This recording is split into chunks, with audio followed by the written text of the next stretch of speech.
क्या police department ने PSA की परिभाषा बदल दी है?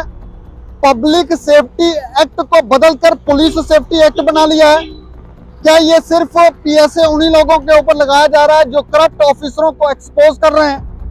उन लोगों के ऊपर ये पीएसए लगाए जा रहे हैं जो पुलिस विभाग के खिलाफ आवाज उठाएगा, उसके ऊपर पीएसए लगाए जा रहे हैं। तो सत्य कहेंगे, सत्य लिखेंगे, सत्य चलेंगे।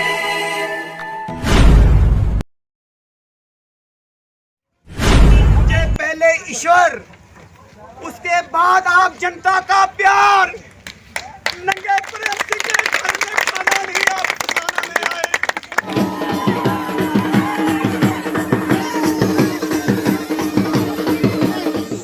गीता और कुरान को कभी लड़ते नहीं देखा, जो इन्हें लड़ाते हैं उन्हें कभी पढ़ते नहीं देखा।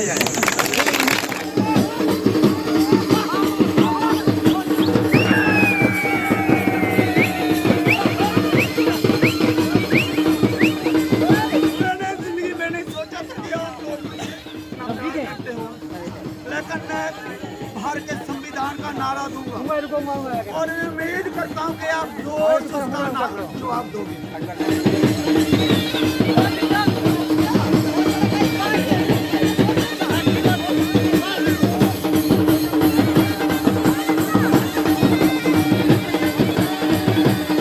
शायर ने कहा है कि हिंदू धर्म से नफरत ये कुरान नहीं कहता है, हिंदू धर्म से नफरत ये कुरान नहीं कहता है, भारत की मस्जिदें तोड़ो ये राम नहीं कहता है।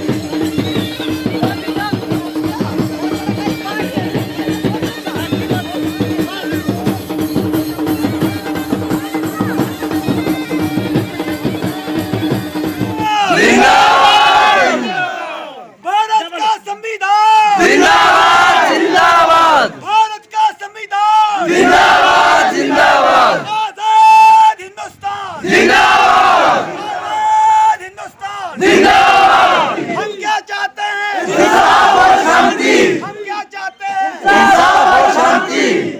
उठो मेरी दुनिया के गरीबों को जगा दो, उठो मेरी दुनिया के गरीबों को जगा दो, काक उम्रा की दर व दीवार हिला दो। जिस खेत के दहकान को मैसर नहीं रोजी, उस खेत की और गोशा गंदम को जला दो। नमस्कार दोस्तों, मैं हूं दीपक सिंह, दैनिक सर समाचार से। क्या पुलिस डिपार्टमेंट ने पीएसए की परिभाषा बदल दी है? पब्लिक सेफ्टी एक्ट को बदलकर पुलिस सेफ्टी एक्ट बना लिया है? क्या ये सिर्फ पीएसए उन्हीं लोगों के ऊपर लगाया जा रहा है जो करप्ट ऑफिसरों को एक्सपोज कर रहे हैं?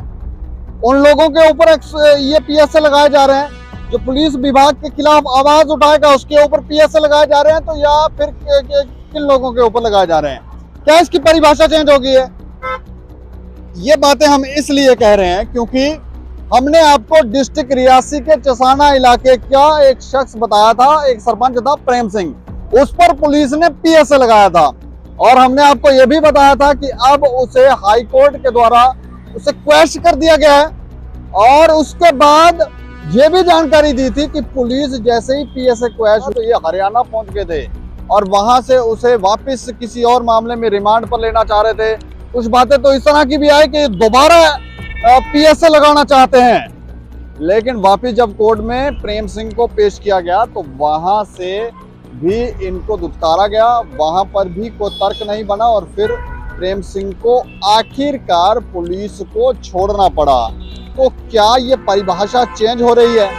और उसके बाद जब प्रेम सिंह जी अपने घर वापस पहुंचे तो वहां का नजारा हम आपको दिखाने जा रहे हैं। ये नजारा ऐसा आपको लगेगा कि जैसे दीपावली जो है वो अब यहाँ पे मनाई जा रही। दीपावली भी नहीं, ये हम कह सकते हैं, हम यूं कह सकते हैं कि शादी का समारोह, शादी का घर हो, वहां पर लोग डांस कर रहे हो, खुशियां मना रहे हो। इतना खुश हमने कभी नहीं लोगों को देखा, इतना खुश। और वो भी मुस्लिम हो या हिंदू या किसी और धर्म के लोग जो वहां पर रहते हैं, सब एकजुट होकर वहां पर डांस कर रहे थे प्रेम सिंह के वापस आने पर खुशियां मना रहे थे और इतनी रिस्पेक्ट, इतना प्रेम हमने किसी जम्मू कश्मीर के अंदर किसी नेता के लिए नहीं देखा। और ऐसे समय में लोग प्रेम सिंह की सपोर्ट में आए जब प्रेम सिंह मुश्किल में थे। ऐसी एग्जांपल्स शायद ही समाज में हमें आज देखने को मिलती है कि जैसे ही कोई मुसीबत में जाता है, मुश्किल में पड़ता है, तो सभी लोग अपने हाथ पांव पीछे कर लेते हैं। वो कहते हैं हमको नहीं लेना देना, ये मरता है तो मरे, हमारा कोई लेना देना नहीं, कोई वास्ता नहीं। लेकिन प्रेम सिंह के मामले में ऐसा नहीं हुआ और वहां पर डिस्ट्रिक्ट रियासी के चसाना इलाके का, या हम यूं कहें डिस्ट्रिक्ट रियासी के लोगों ने जिस तरह से प्रेम सिंह का सपोर्ट किया और पुलिस को एक्सपोज किया, वो देखने वाला है। ये तस्वीरें आप देखें, इसके ऊपर कोशिश करेंगे प्रेम सिंह की बात भी आपको सुनाएं कि छूटने के बाद वो क्या कहते हैं। और ये जरूर बताना चाहेंगे कि उस मुश्किल वक्त में भी इतने बड़े बड़े चैनल जम्मू के अंदर हैं, कोई सपोर्ट में नहीं आया। एकमात्र हमारा चैनल प्रेम सिंह को सपोर्ट करते दिखा। और हम यूं कहेंगे कि सत्यता के लिए आप सब भी खड़ा होना सीखें और जो गलत हैं, जो पावरफुल लोग हैं, अगर वो दुरुपयोग कर रहे हैं तो उनको एक्सपोज करने के लिए आपको कोशिश तो करनी पड़ेगी। ये तस्वीरें देखें आप।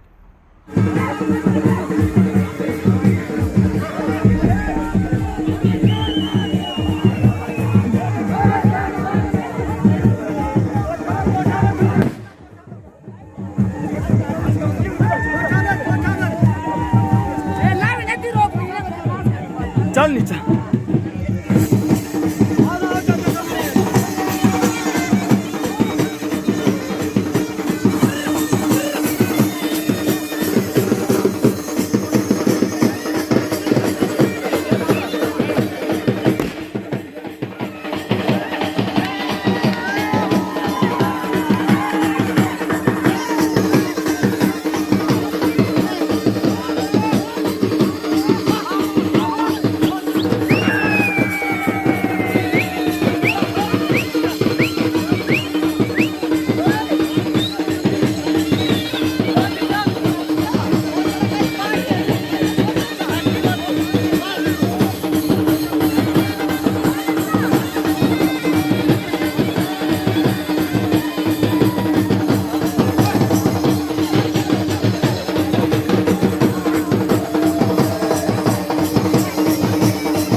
गरीबों का पर्दा बाहर बाहर एकदम बोल दे एकदम पास है बोल दे थकल ले थे गोटी के कोई गल नहीं आप जरूर ना असम से सुनाते लगे ये तो जाते और ना तो ठीक ही है और परी भाई बिल्कुल और कोई ठीक है ये मैं पहले ना पानी को ये मैं फोन किए हुए जाते की थी और कुछ ठीक है चल रब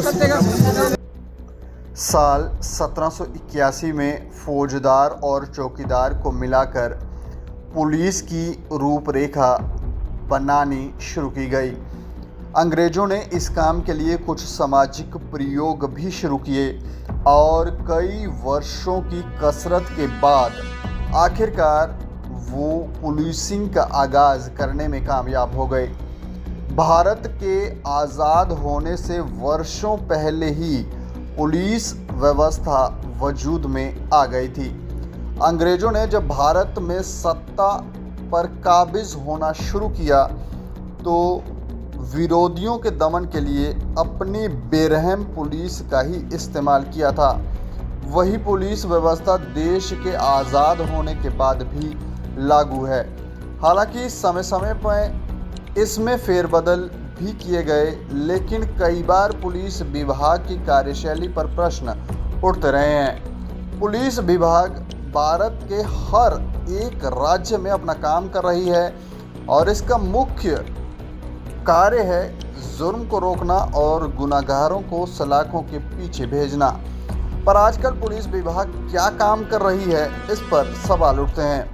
अगर हम यूं कहें कि चंद नेताओं और रसूखदारों के इशारों पर उनकी कठपुतली बनकर पुलिस विभाग रह गया है तो ये गलत नहीं होगा।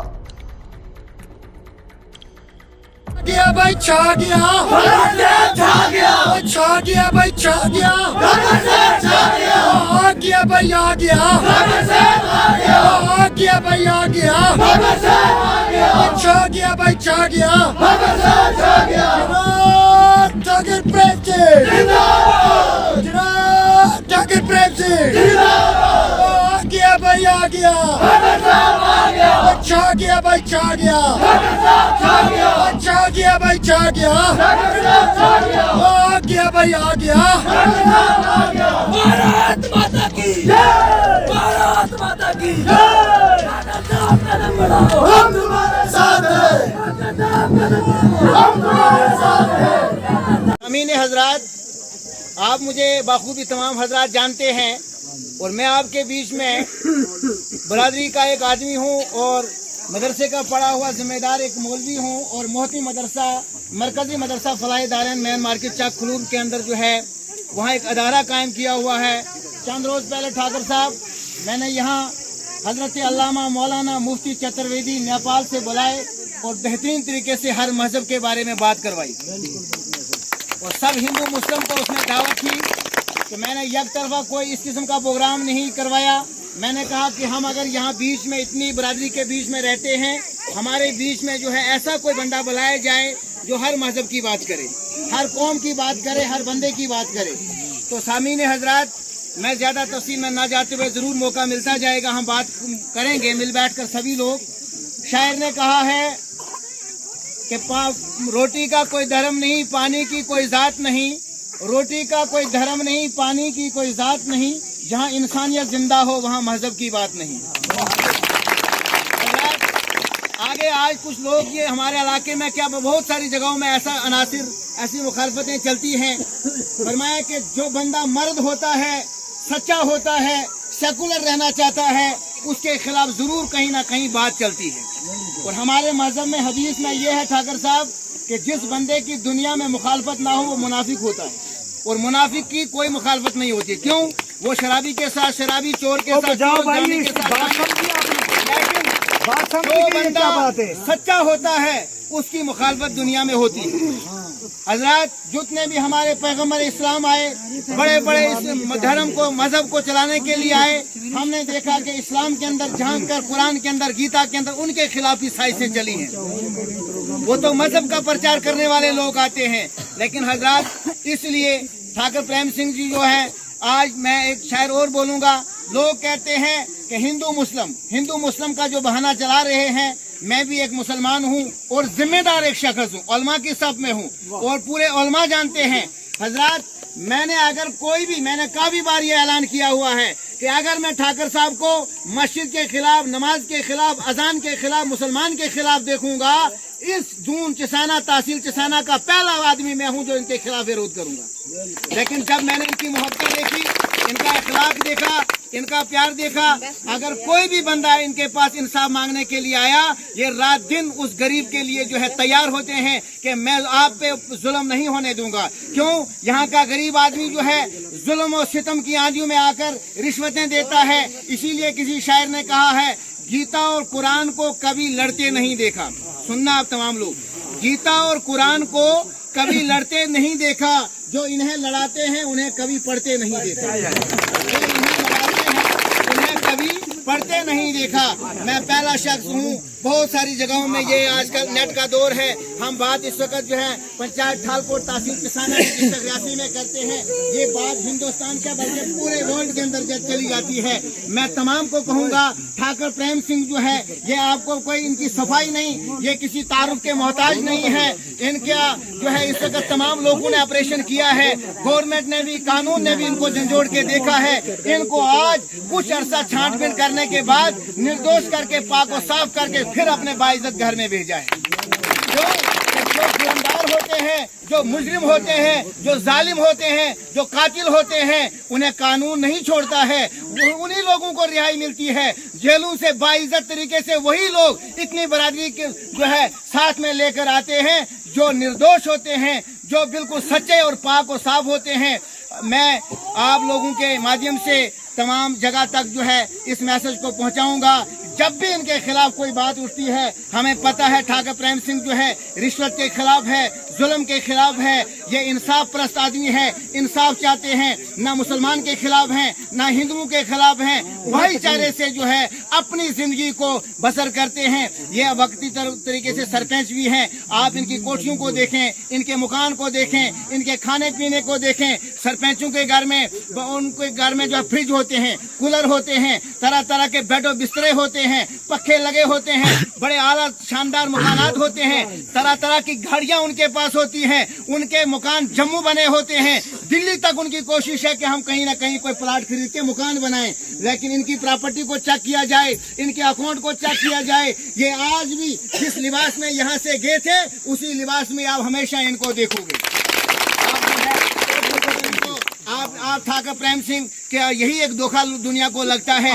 ये रबड़ का जूता पहनते हैं, पैंट कोट नहीं पहनते हैं, कीमती लिबास नहीं पहनते हैं, इनके पास जो है 10-20 हजार का मोबाइल नहीं होता है, नेट पे बार बार नहीं आते हैं, इसलिए लोग सोचते हैं ये एक सीधा साधा आदमी है। लेकिन ये आदमी जो है नेक है, नेक सीरत है। ये आदमी जो है गरीब और यतीमों का, मुसलमानों का, हिंदुओं का, सबका जो है इस हमारे इलाके में तहसील चिसाना में जो है ये पहली हमारी एक आवाज जो है, ये आज कुछ महीनों से दबी हुई थी, लेकिन ये आवाज हमारे पास गरीबों की फिर आ गई है। ये आवाज जो है हक के लिए हमेशा हम इनके साथ हैं। हमने यहाँ गिरदो नवा में बहुत सारी जगहों में दुआएं मांगी कि अल्लाह जो लोग बेजा मुकदमेबाजियों में जो है जेलों के अंदर है, या अल्लाह उनको रिहा फरमा। इस वक्त ये तो क्या जेल में थे, आज कई लोग जेलों के अंदर जो है डाले गए हैं, लेकिन कुछ बेगुनाह होते हैं, कुछ गुनहगार होते हैं। अगर इनके ऊपर मैं कानून से फिर इल्तिमास करूंगा, आप आइए इलाके में बैठिए, अगर किसी किस्म की बात इनके ऊपर आप साबित कर देंगे कि पंचायत का कोई घोटाला किया हो, कहीं कोई किसी से रिश्वत ली हो, नंगे भूखे प्यासे पैदल चल के जो है एक गरीब की मदद के लिए जो है चलते हैं और ऑफिसों के सामने, दफ्तरों के सामने गुहार लगाते हैं कि ये मेरा पंचायत का, मेरे इलाके का, मेरी तहसील का, मेरी डिस्ट्रिक्ट का एक गरीब आदमी है, इसके ऊपर मैं जुल्म नहीं होने दूंगा। ठाकर साहब, एक बात और है, आने वाले वक्त के अंदर आप इस पूरी बरादरी को सही तरीके से ले चलेंगे और हम जो है सभी आपकी आवाज के साथ जुड़ जाएंगे, हम आपकी आवाज के साथ आवाज मिलाएंगे, हम इस इलाके को जो है तमीर और तरक्की की तरफ लाएंगे, हम यहाँ के भाईचारे की तरफ पैगाम देते हैं। जहाँ तक भी हमारी आवाज जाती है, यहाँ से बदअमनी वाली आवाज कभी ना निकले ही, ना निकलेगी, ना निकल रही है। यहाँ हम सदियों से जो है अमन से रहते हैं, अमन से रहेंगे।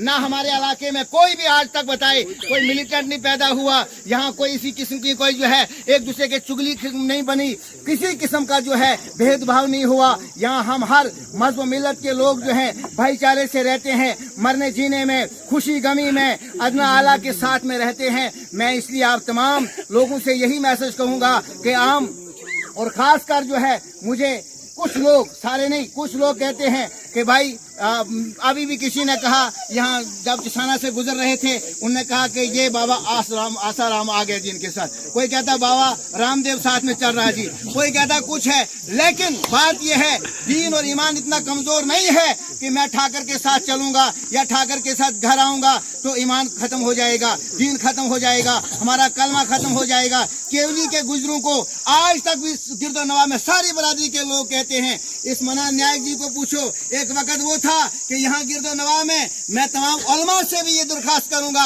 अरे कोई बात अगर किसी से जुर्म हो जाता है उनके खिलाफ जांच पड़ताल करके कुरान और सुन्नत में फतवा लगाया जाता है। मुसलमानों को मस्जिदों से नहीं निकाला जाता है, इन लोगों को निकाला गया, इन लोगों को तमाम मस्जिदों में कहा गया कि इनको जो है नमाज नहीं पढ़ने दी जाए। और हमने जो है कहा कि नहीं, इस्लाम ये नहीं कहता है, ये कुछ लोग उनकी सोच है, उनकी कम इल्मी है कि जो कहते हैं मुसलमानों को मस्जिद से निकालो, बल्कि मस्जिद में लाया जाता है, उनको जो अपने साथ जोड़ा जाता है। मजहब जो है कभी किसी से जो है नफरत नहीं करता है। शायर ने कहा है कि हिंदू धर्म से नफरत ये कुरान नहीं कहता है, हिंदू धर्म से नफरत ये कुरान नहीं कहता है, भारत की मस्जिदें तोड़ो ये राम नहीं कहता है। इसलिए हम और आप जो है इस एजेंडे को, इस मामले को आगे ले चलेंगे और इंशाल्लाह हम जो है आपके साथ हैं हक बात पे। कुरान भी कहता है सचों का साथ दो, जो सच्चा इंसान हो, कुरान भी कहता है। केवली की बरादरी को ज्यादातर लोग कहते हैं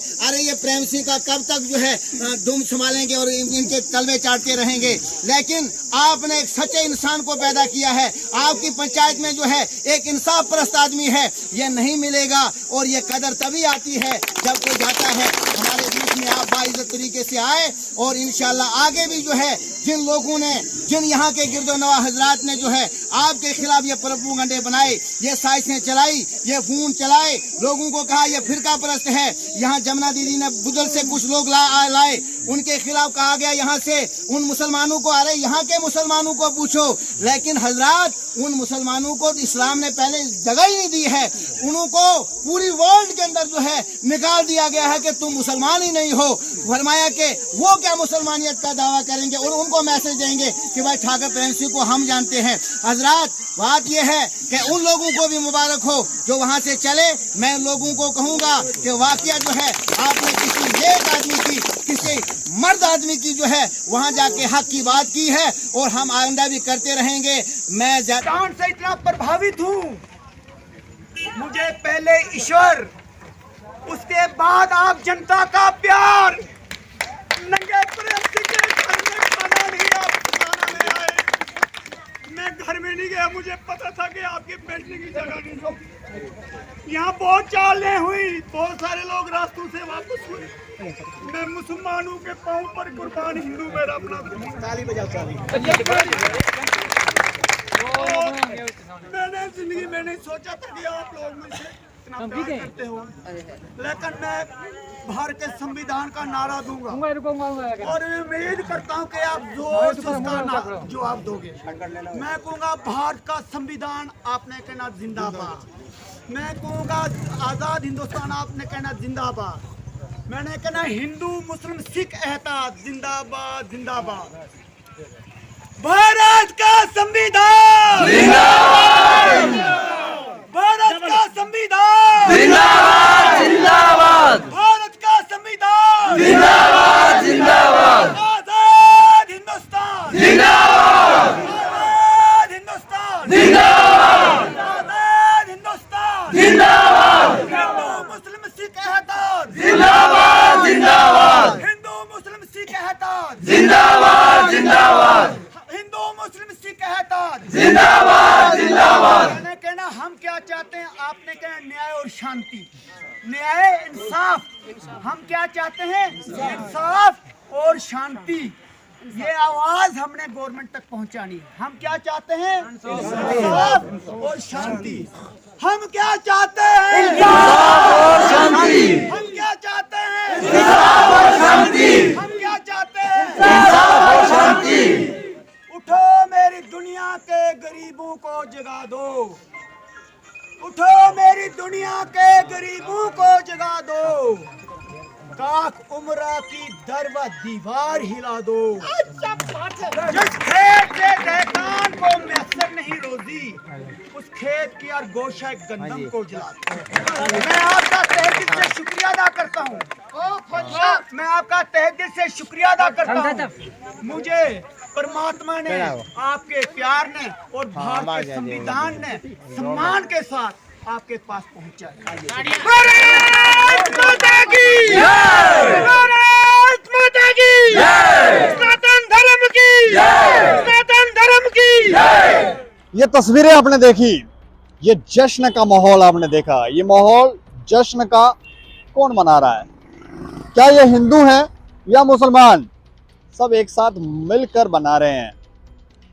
और इनके बीच में फूट डलवाने वाले जो लोग हैं, ये राजनीतिक लोग, ये ब्यूरोक्रेसी, ये ऑफिसर जो जानबूझकर अपने स्वार्थ के लिए, पैसों के लिए लोगों को लड़वाते हैं, केस डलवाते हैं, फिर दूसरे को बोलते हैं ये देखो ये आदमी ऐसा था, तुम्हारे बारे में ये बोल रहा, फिर लड़ाइयां शुरू करवाते हैं। और ये लंबे समय से होता आ रहा था, लेकिन अब ये मिसाल एक पैदा हुई है।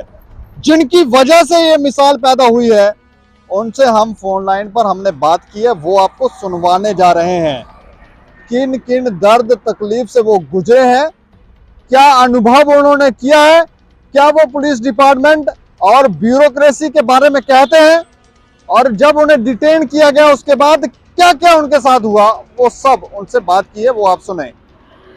अच्छा, मुझे प्रेम सिंह जी ये बताओ कि कैसा रहा पुलिस के खिलाफ आरोप लगाना, उनके खिलाफ एफआईआर लॉन्च करवाना, कैसा अनुभव रहा आपका? देखो जी, मैंने जिंदगी में एक ही चीज देखी कि भारत के संविधान से बढ़कर मतलब कोई शायद दुनिया के किसी देश का ऐसा संविधान ही होगा जी। तो मुझे संविधान ने न्याय दिया।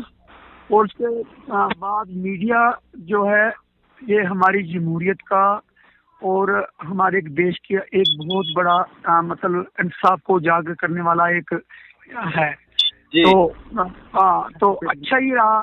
मीडिया वालों ने सच का साथ दिया और अदालत ने इंसाफ दिया। तो बाकी मेरे साथ बहुत अन्याय हुआ।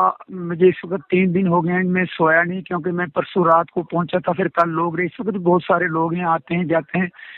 तो लगभग मैंने तो यही समझा कि अगर संविधान ना हो तो हम लोग जी नहीं सकते। नहीं, मेरा सवाल ये है, ये तो आपने अच्छी बातें बोली, मेरा सवाल ये है कि जब आपने पुलिस के खिलाफ आवाज उठाई कि ये लोग भ्रष्टाचारी हैं, पैसा खा रहे हैं, लोगों को प्रताड़ित कर रहे हैं, उसके बाद इन लोगों ने आपके साथ जो व्यवहार किया, वो कैसा अनुभव है? वो अनुभव जी ने मेरे साथ बहुत अन्याय किया। हाँ, और उस अन्याय में लड़ने के लिए इकोनॉमिकली में बहुत कमजोर हो, वो अलग बात है, लेकिन मुझे बहुत मजा आया इनके साथ। मतलब कि एक इंसाफ के लिए लड़ने के लिए मुझे तो बहुत एक खुशी हासिल हुई जी। हाँ जी, हाँ जी, हाँ जी। आप जब अंदर हुए, आपको शायद इसका पता नहीं होगा, मीडिया भी इस खबर को करने से कतरा रही थी। एकमात्र हमारा ही चैनल था जो आपकी सपोर्ट में खड़ा हुआ, स्टेट समाचार। दीपक जी, मैं जब बाहर निकला तो बहुत सारे लोगों ने मुझे आपके चैनल के बारे में बताया, और मुझे भी एक मतलब बहुत मतलब एक खुशी हासिल हुई कि एक सच कहने वाला, हिम्मत रखने वाला, सच के सामने ना झुकने वाला एक चैनल है। और मैं आपको मुबारकबाद देता हूँ कि, और मुझे ये भी खुशी हुई कि दीपक जैसे लोग भी हैं। तो जब इंसान मुसीबत में पड़ता है तब अपन का पता चलता है। तो कितने कौन आपको अपना लगा, कौन पराया? देखो जी, अपना वही है जो मेरे मुसीबत में मेरे काम आया जी, और पराया वही है जिसने मुझे मुसीबत में मेरे से दूर भागा। पराये कौन कौन लगे हैं अभी आपको? अभी जनाब प्राय तो मुझे अगर सही आप पूछें तो प्राय मुझे जो करप्ट लोग थे वही लगे, जो मुझसे दूर भाग गए और जो करप्शन के खिलाफ बोलना नहीं चाहते थे, मेरे अपने ही थे। अच्छा। लेकिन और दूसरा नंबर वो थोड़े पुलिस डिपार्टमेंट से डर गए और उन्होंने उस डर के मारे मेरा साथ छोड़ दिया, तो चलो उन पर भी मुझे कोई गिला नहीं है। अच्छा, मुझे ये भी जानना है आपसे कि जब आप कोर्ट से इन्होंने आपको अरेस्ट किया था, डिटेन किया था, उस समय वहाँ की हुआ क्या था, वो थोड़ा सा बताएं। देखो ये हकीकत ये है कि वहाँ वो दो सब इंस्पेक्टर आए हुए थे। वो उस दिन हमारी तारीख थी। एक का नाम है राजेश सुरयाल और दूसरे का नाम है शर्मा है, नाम इस वक्त मैं थोड़ा भूल गया, शर्मा है जी। तो जैसे ही मैं बाहर निकला तो उन्होंने, मैं उस वक्त तो सिविल कपड़ों में थे, अच्छा। उन्होंने मैंने उठाते ही गाड़ी में ऐसे डाला, मतलब जब मुझे गाड़ी में डाला तो मैं लगभग एक हिसाब का मतलब मैं बेहोश हो गया, जो जोर से उठाकर सीधा ही गाड़ी में डाल दिया। तो मैंने बड़ी मुश्किल के साथ एक आवाज निकाली, लोगों को कहा जी कि मुझे पुलिस ने उठा लिया है और आप मेरे घर तक की आवाज पहुंचा देना कि मुझे पुलिस ने उठा लिया। तो रास्ते में भी उन्होंने मेरे साथ बड़ा अन्याय किया, मेरे जो कागज थे फाइल में वो उन्होंने छीन लिए, उसमें पुलिस के खिलाफ जितने भी डॉक्यूमेंट थे वो सब उस फाइल में थे और कुछ फोटो थे। जब उन्होंने मेरे घर को आग लगाई थी तो उस वक्त के कुछ फोटो थे, तो वो तमाम फाइल में बहुत कागज थे, तकरीबन 100 से ज्यादा कागज थे। वो फाइल जो उन्होंने मुझसे छीन ली। वीडियो था वो बेचारा अपना, हाँ एक मोबाइल था वो छीन लिया। तो जनाब मेरे साथ इन्होंने काफी अन्याय किया। मतलब हम ये कह सकते हैं कि इन्होंने वो सबूत नष्ट करने की कोशिश की जिसके बिहाफ पर ये लोग अंदर जा सकते थे। हाँ जी हाँ वो। और बाकी जनाब जब मैं कटरा में चले गया तो वहाँ एक मीडिया वाला था, मैंने उसको जोर देकर चिल्लाकर कहा था कि इन्होंने मुझसे फाइल छीन रहे हैं और मेरी मुझसे फाइल छीनेंगे। जब वो थोड़ा आगे चले गए तो उन्होंने मुझसे वो फाइल छीन ली थी वहाँ से। तो ये रास्ते में भी आपको मार रहे थे? रास्ते में जनाब मुझे बहुत उन्होंने धमकी दी, खासकर कर राजेश सुरयाल ने, उन्होंने मुझे बहुत तंग किया, दिक्के मुक्के। तो अब क्या बताऊं जी, मैं देखो जी इस वक्त मैं थोड़ा दिमागी मतलब 2-3 दिन हो गए मैं सोया नहीं हूँ। तो अभी मैं ये चाहता हूँ कि मैं डीसी साहब के पास जाऊँगा, एसपी साहब के पास जाऊँगा। मेरा फर्ज बनता है एक बार इनके पास जाना, वो डॉक्यूमेंट वापस मांगने और भी अन्याय मांगना। तो देंगे तो अच्छी बात है, नहीं देंगे तो फिर भी देखेंगे। जेल में जब आप थे तो उस दौरान इस तरह की भी बातें, क्योंकि आपकी धर्मपत्नी जी हमारे पास आई थी, हमने एक खबर चलाई थी कि जेल में आपको ऐसा खतरा महसूस हो रहा है कि ये लोग आपको मार देंगे और आपके साथ कुछ ज्यादतियां कर रहे हैं, वो बताएं कर क्या रहे थे जेल में ये लोग? देखो जेल में मेरी पिटाई हुई, हाँ, और पिटाई इस बात पर हुई कि आप पुलिस के खिलाफ केस रजिस्टर करते हो।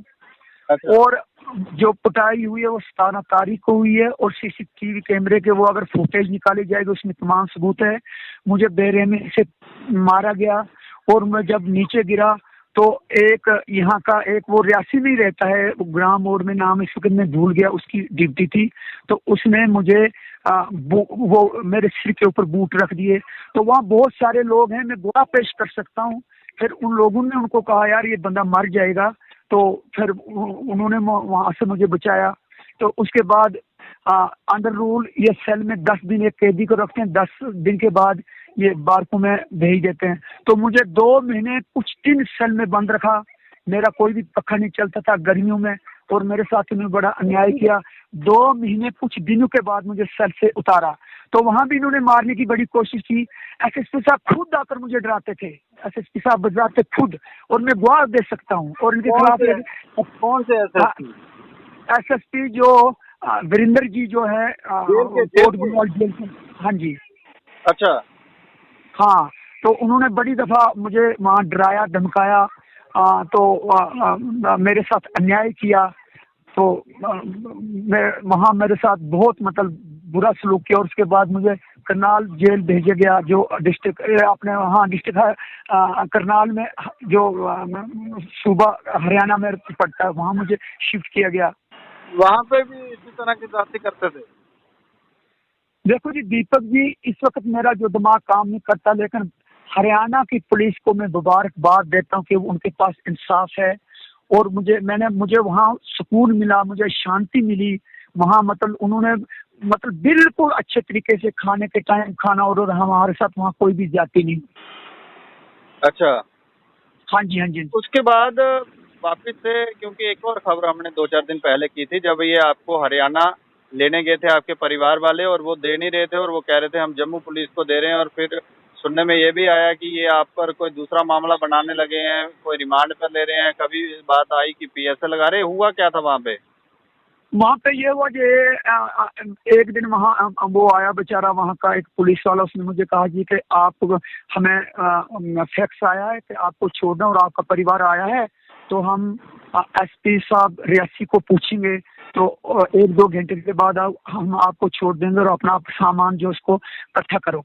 तो मैंने तैयारी की, तो तकरीबन 2-3 घंटे के बाद आया पुलिस वाला, तो उसने मुझे कहा जी कि हम आपको नहीं छोड़ सकते हैं, आपको 376 के केस में उन्होंने अरेस्ट करना है और आपके लिए गार्ड आएगी, तो जब भी गार्ड आएगी फिर हम आपको गार्ड के हवाले कर देंगे। तो फिर यहाँ से गार्ड आई हुई थी, तो फिर उन्होंने मुझे गार्ड के हवाले किया, तो फिर मैं रियासी पहुंचा। और रियासी में फिर ये आपको रिमांड पर ले रहे थे? देखो जी, रियासी में जब जज साहब के पास हम गए तो वहाँ मुझे इंसाफ मिला। जज साहब ने उनको सीधा कहा जी कि इसको आप छोड़ दो और परिवार के हवाले कर दो। हाँ, तो जज साहब ने जब फाइल देखी तो मैंने जज साहब को कहा जी कि कानून के तहत मेरे खिलाफ 376 कुछ सबूत नहीं है और ना ही लड़की ने मेरे खिलाफ बयान दिया है। तो जज साहब ने कहा, जब वो फाइल देखी तो जज साहब ने उनको सीधा कहा जी कि आप छोड़ दो, तो वहाँ से मुझे छोड़ा गया। अब कैसा महसूस हो रहा है घर आके? देखो जी, महसूस अच्छा हो रहा है। कुछ ऐसी बातें जो इस वक्त मैं नहीं बताना चाहता हूँ। और दीपक जी, जब मैं मतलब 2-4 दिन के बाद, क्योंकि लोगों का आना जाना बहुत है, इतना जबरदस्त आना जाना है, लोग गले मिलते हैं, रोते हैं, तो बस जाते हैं आते हैं, तो इसी धंधे में पड़ा हूँ। तो 2-4 दिन के बाद मैं आपके पास आऊँगा। आने के बाद तो मैं भी चाहता हूँ कि मैं आपके चैनल के थ्रू एक ऐसा संदेश देना चाहता हूँ जिसका असर पूरे भारत में अच्छा होगा और एक नई शुरुआत होगी जी। तो और मैं भी भरोसा और आशा करता हूँ कि आप मुझे जरूर मौका देंगे और इंटरव्यू करने का मौका देंगे। एक और बात मैं आपसे ये पूछना चाह रहा हूँ कि पीएसए जो पब्लिक सेफ्टी एक्ट है, हाँ जी, हाँ जी, पुलिस वालों ने क्या इसकी परिभाषा बदल दी है और इसे पुलिस सेफ्टी एक्ट बना लिया है? हाँ जनाब, उन्होंने ये रिश्वत पुलिस सेफ्टी एक्ट बना दिया। और इस वक्त मैं दिमागी तवाज़ुन खोल चुका हूँ कि सबसे बड़ा मुझे दुख ये दे रहा है कि मुझे एक बेटी का रेपिस्ट वहाँ का आ गया कि इसने अपनी बेटी के साथ बलात्कार किया है। ये बात हरियाणा में भी वहाँ चल रही थी और लोग मुझे नफरत की नजर से देखते थे। और पुलिस ने वहाँ कोट बलवाल जेल के अंदर भी एक प्रचार किया था कि भाई ये जो है ये अपनी बेटी का बलात्कार इसने किया है, उसमें इसको पीएसए लगा। तो मुझे बहुत दुख हुआ। बहुत सारे लोग मुझसे नफरत करते थे, मुझसे दूर रहते थे। कई दफा तो मुझे कुछ लोगों ने गालियां तक भी दी, लेकिन मैं सब चीज मैंने सहन कर ली। और अब मेरी एक ही आशा है कि जब मैं थोड़ा फ्रेश हो जाऊं तो डीसी साहब को और एसएसपी साहब को ये साबित करना पड़ेगा कि 376 में मैं अपने बेटे का बलात्कार या मुलजिम हूँ। अगर ये साबित नहीं कर सके तो मैंने ये प्रतिज्ञा की है कि मैं कोर्ट में डीसी साहब और एसपी साहब को खड़ा करूंगा। और जिन लोगों ने वीडियो वायरल कर मुझे करप्ट कहा है और मेरे खिलाफ बहुत इलीगल से हिंदू मुसलमान को लड़ाता है, रिश्वत खाता है और भी कुछ ऐसी बातें हैं जो इस पर मैं कह नहीं सकता हूँ, तो मुझे संविधान पर पूरा भरोसा है और इन लोगों के खिलाफ मैं कानूनी कार्रवाई करूंगा। चलिए, शुक्रिया। और एक ऐसी मिसाल पैदा हुई है जो तस्वीरें हम देख रहे हैं, हिंदू मुस्लिम भाईचारे की एक ऐसी मिसाल। और ये मिसाल हमें लगता है कि नेता जो हैं वो चाहते नहीं है कि कभी हिंदू मुस्लिम एक हो जाएं, और ये लोग जानबूझ के मुसलमानों को भी भड़काते हैं, हिंदुओं को भी भड़काते हैं, लेकिन आपने एक करके दिखाया है इनको। देखो जी दीपक जी, ये जितने भी लोग आए हैं ये सिर्फ सुनकर आए हैं, क्योंकि यहाँ एक आवाज चली गई थी कि प्रेम सिंह को दोबारा, और वाकई मुझे कड़ी ढाल कर लाया इन्होंने। ये भी मैं आपको बात कहूंगा जी तो ये बात मैं मतलब हर आदमी को पता लग गया था अब इसकी जमानत नहीं होगी। लेकिन जब लोगों को 8 बजे के बाद 1-2 आदमी को पता लग गया कि वो उसको जज साहब ने छोड़ दिया, तो फिर दूसरे दिन तो बहुत सारे लोग इकट्ठे हुए थे। आपने देखे होंगे कोई इधर से आ रहे थे, कोई उधर से आ रहे थे, और उसमें हिंदू से ज्यादा तो मुसलमानों की तादाद थी, मौलवियों की तादाद थी। तो हाँ, तो इतने अगर हिंदू या मुसलमान ये भाईचारे वाले लोग मेरे साथ हों तो मैं कैसे फिरका प्रस्त हो सकता हूँ, या तलबत साहब के तो यहाँ बिल्कुल कैसे मुझ पर लग सकता है। हाँ जी, हाँ जी। और लास्ट में मैं आपसे सिर्फ इतना जानना चाह रहा हूँ, जो लड़ाई आपने पुलिस डिपार्टमेंट के खिलाफ शुरू की थी, जो एफआईआर एक कोर्ट की तरफ से डायरेक्शन आई थी कि एफआईआर लॉन्च करो, क्या वो जारी रहेगी या अब आप शांत हो जाएंगे? देखो जी दीपक जी, मैं मरने से पहले 2 काम चाहता हूँ कि उस इंसाफ के लिए मैं अभी हाई कोर्ट में नहीं गया हूँ। मैंने अपनी जमीन थोड़ी सी बेचनी है, बेचकर तो कुछ लोगों ने पैसे की मदद की, उन लोगों को मैं किसी का भी कर्जा नहीं लूंगा, ना मदद लूंगा, सुप्रीम कोर्ट तक लड़ूंगा। और दीपक जी एक नई बात मैं आपको कह रहा हूँ जी, वो इस वक्त नहीं कहूंगा, मैंने एक लड़ाई लड़नी है जिस लड़ाई में अगर मेरी जान भी चले गई तो वो मैं इंसाफ के लिए लड़ाई लड़ूंगा। और मुझे पूरा भरोसा है कि जिस तरह मतलब जिस तरह एक इनकलाब आता है उस लड़ाई के लिए कि इनकलाब आएगा, मैंने एक और लड़ाई लड़नी है जुल्म के खिलाफ और नौकरशाही के खिलाफ, अफसरशाही के खिलाफ। तो अभी मैं चाहता हूं कि कुछ दिन में थोड़ा इन लोगों से मिलूं, जिलूं, उनके घर में जाऊं, शुक्रिया अदा करूं, तो उसके बाद मैं इस लड़ाई को शुरू करूं। शुक्रिया हमसे बातचीत करने के लिए। बाकी जनाब मैं आपका तहे दिल से शुक्रिया करता हूं और मैं ईश्वर से प्रार्थना करता हूं कि परमपिता परमेश्वर आपका हौसला बढ़ाए और आपके चैनल के द्वारा लोगों को न्याय मिले। और हमारी यही प्रार्थना कि परमात्मा आपका हौसला बढ़ाए और आपको मजबूत करे। और मुझे ये भी शक है कहीं कि ये लोग कहीं आपके ऊपर ही कोई ऐसा इल्जाम लगाकर आपको भी पकड़ने की या दबाने की कोशिश न करें। वो कर चुके हैं, वो प्रयास हो चुके हैं, अभी ये लोग अपने किए का फल भी पा रहे हैं। हाँ जी, हाँ जी, हाँ जी। पुलिस विभाग को जिस कार्य के लिए बनाया गया था, क्या पुलिस विभाग अपने कार्य को सही से कर रहे हैं? बचपन से हम देख रहे हैं कि ये लोग अपनी पावरों का मिसयूज करते हैं और जिन लोगों ने जिन पुलिस डिपार्टमेंट के ऑफिसरों ने अच्छा कार्य करने की कोशिश की उनको साइड लाइन लगा दिया गया। और इसमें राजनेता जो हैं, जो पहले सत्ता किया करते थे 2014 से पहले, वो भी कसूरवार हैं। तो प्रश्न ये उठता है कि अब जबकि अफसरशाही जो है वो चरम पे है, ये लोग जो हैं वो अपनी सीमाओं का उल्लंघन कर रहे हैं, तो ये विभाग क्या अपना सही कार्य कर रही है? दूसरी बात ये कि ये पीएसए जो पब्लिक सेफ्टी एक्ट है, पब्लिक के लिए है, क्या उसका उपयोग सही से हो रहा है या फिर दुरुपयोग हो रहा है, या फिर ये सिर्फ एक पुलिस ने अपने डिपार्टमेंट के ऑफिसरों को बचाने के लिए रख लिया है? पुलिस सेफ्टी एक्ट, पब्लिक से पुलिस सेफ्टी एक्ट इन्होंने बना लिया है। प्रेम सिंह जी की बात आपने सुनी, किस दर्द और पीड़ा से वो लोग गुजरे, क्या क्या यातनाएं उनको दी गई, डॉक्यूमेंट्स जो उनके पास कुछ रिकॉर्ड्स थे, कुछ सबूत थे जिसके बिहाफ पर ये लोग अंदर जा सकते थे, वो मिटाने का प्रयत्न हुआ। जेल परिसर के अंदर किस तरह का व्यवहार हुआ, मारने का प्रयास, इतना ज़्यादा पीड़ा देना, ये कहाँ का न्याय है? और ये लोग कर क्या रहे हैं, किस लिए कर रहे हैं?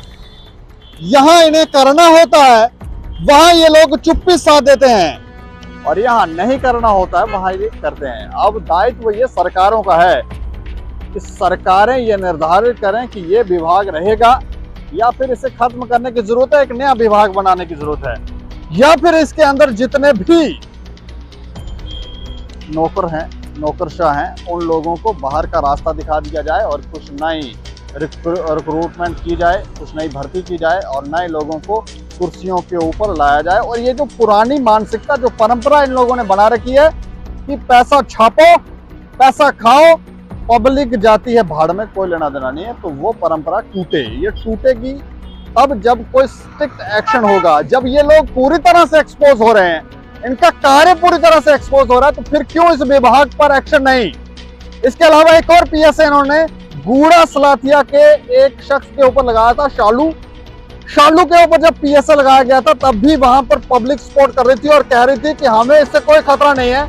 लेकिन उस समय भी ऐसा लगा कि कुछ पावरफुल लोग उनके आगे पुलिस टूल का काम कर रही थी और कुछ प्रॉपर्टी का काम था, बिजनेस से रिलेटेड काम था, उसकी वजह से वो लोग परेशान थे और उन्होंने शालू को दबाने की कोशिश की थी। बाद में वो भी कोर्ट में जाके क्रैश हो गया और वहां पर पुलिस को प्रताड़ित किया गया, पूछा गया तो इनके पास जवाब तो होता नहीं है, लेकिन शर्म लाज तो इनको है नहीं, तो इसलिए एक्शन की जरूरत है, क्योंकि ऐसे तो ये लोग सुधरने वाले हैं नहीं। तो इसके लिए सरकार का ही दायित्व बनता है, अगर वो कोई एक्शन लेती है तो ठीक, नहीं लेती है तो फिर सरकारों के ऊपर भी प्रश्न चिन्ह उठेगा, क्योंकि सरकारों के ही ढील के कारण ये लोग गलत कार्य करते हैं। इस खबर के ऊपर आप प्रतिक्रिया रखें और देखते रहें दैनिक सवेरा समाचार। मुझे और मेरे सहयोगी राजीव गुप्ता को दें इजाजत। नमस्कार।